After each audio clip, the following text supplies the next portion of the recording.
Wari ito yung 20. Kumut-kumutin mo man yung 20 na yan. Hindi nagbabago ang value niya. Kapag pag kinumot ko ba to, hindi ko na pwedeng ipili sa tindahan.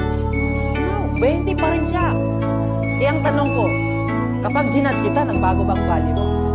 Pinakadahilan ng insecurity is you comparing yourself to others.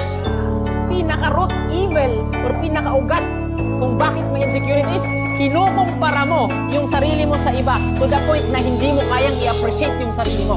Yes, comparing nga. Ang isa sa pumapatay sa joy ng tao.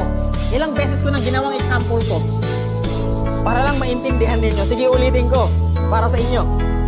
Gamitin natin to. Huwag na itong 1,000. Pero pahiram ng papel. Intindihin nyo ng mabuti to. Para to sa inyo. Okay. Inyo ha? Ang sabi ko, isa sa dahilan kung bakit insecure kayo, you are comparing yourself to others. At higit sa lahat,